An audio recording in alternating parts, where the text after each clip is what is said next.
Hey YouTube, what's going on? Alright, this is Dan Permaculture. Alright, in this video, we're going to be having a conversation about some annual and perennial, vegetables we could grow in the summer. These edibles are able to like beat the heat, especially here in Florida.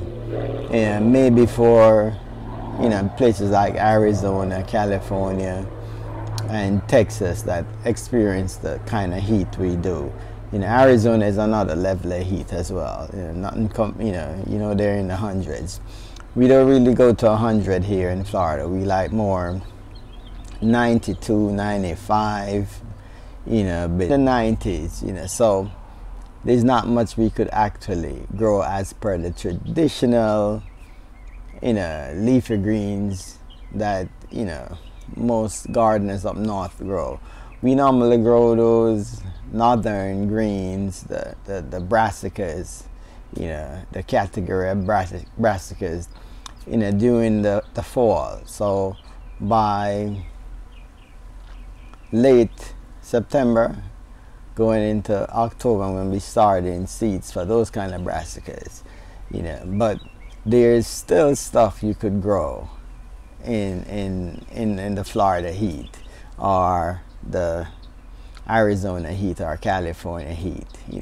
Wherever you are that get extremely hot, you could grow these.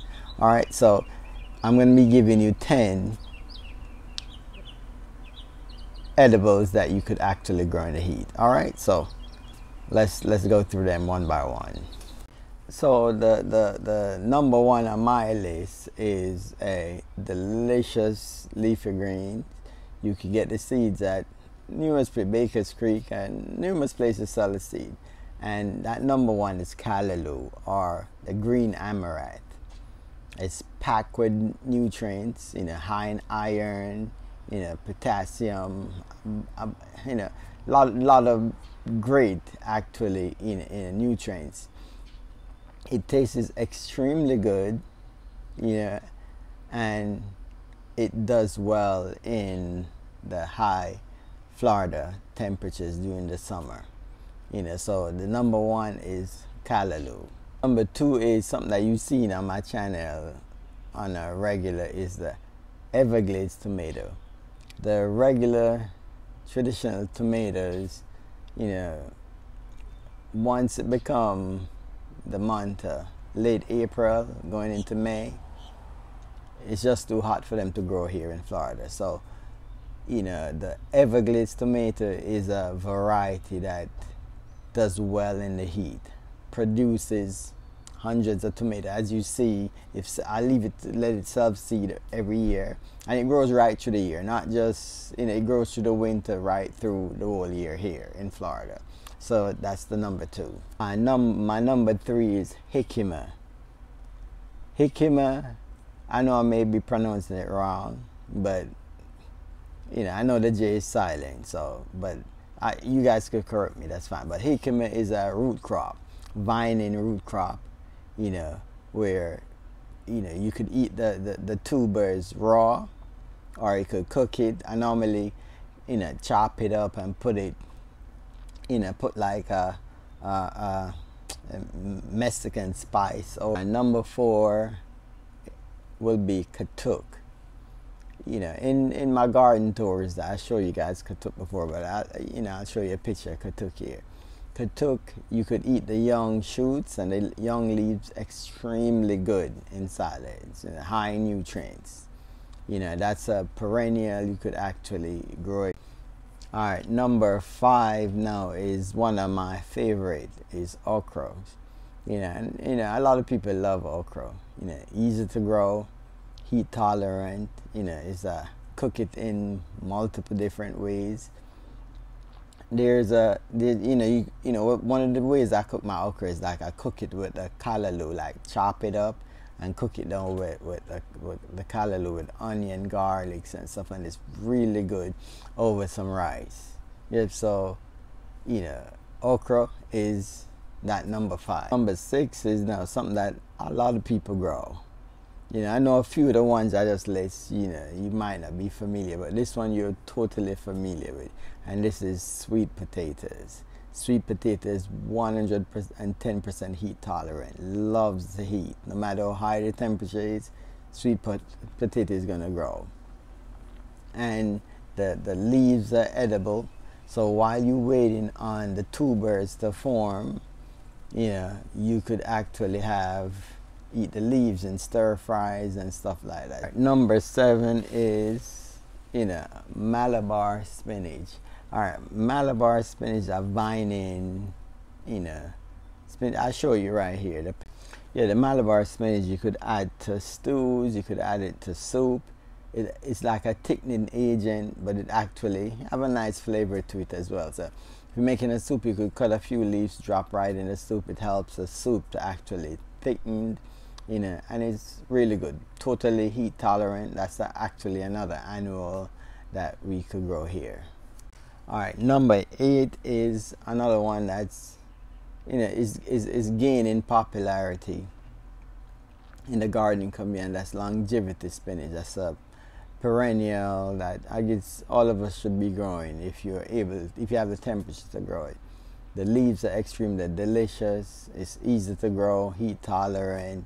You know, you could add that to soups. You could chop them and add to your salads, and you're getting all the nutrients from the traditional salads, you know, that you can't grow. The traditional lettuce and kales and collards that you're not able to grow this time of the year. You're gonna get all those nutrients from everything that I actually list here.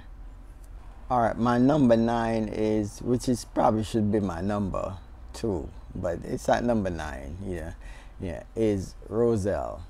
And the reason why I put that roselle there is because it actually bear, you know, the little fruits. You know, not a lot of people eat the leaves, so I'll put it down there. But roselle is, you know, Jamaican sorrel is totally heat tolerant, loves the heat. If you plant your roselle in a shaded area, it's gonna barely grow. Yeah. If you plant it in the sun, that is getting the full sun, and, you know, regular watering or rainfall, you're gonna have a 4 foot to 5 foot bush. You know, so roselle is one. You could eat the leaves of the roselle. You could, you know, pick a few leaves. It do have a slight tangy taste, but you could chop it up, add it to salads. The calyces, you could make a drink with it. You could actually add the calyces to salads. The way you could make jams, you know, you could make drink, you know, you could make teas. Multiple uses for the roselle, the Jamaican sorrel. So that's my number 9. My number 10 now is, you know, last but not least, the Jerusalem artichoke. Easy to grow, don't need no care. Plant those stuff, it don't need no fertilizer, nothing. It just grows, and it spreads really fast, and it grows these little tubers, you know, like, and tastes like potatoes. You could bake, you could add them to soups, numerous different, and grows fast too, and produces a mass amount of food, you know.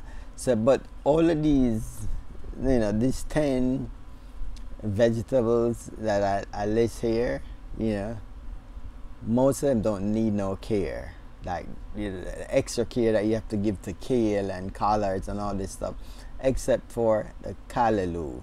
Because bugs love the callaloo leaves, you know. So you gotta. So I just list the 10, you know, edible vegetables that you can grow during the summertime, whether you're in Florida, California, AZ, Texas. You know, those are the really hot places. You know, so there's no excuse not to grow something. Out of that 10 list, there's something you could find to actually grow that you could still get that, you know, that nutrients dense food, you know, high nutrients type foods.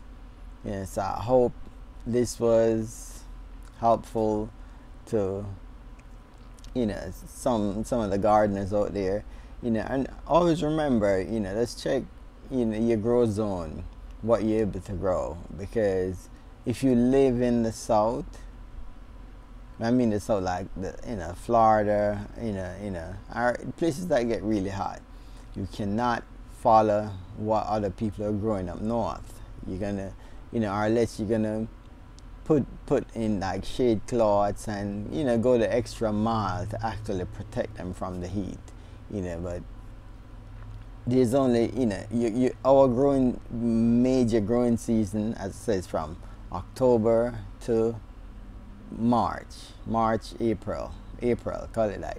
We have this long season to grow. We still are able to grow a lot more stuff. So that's the plus side to living in places that get extremely hot. All right, so as I said, I hope this was helpful. All be blessed with peace, love, and kindness.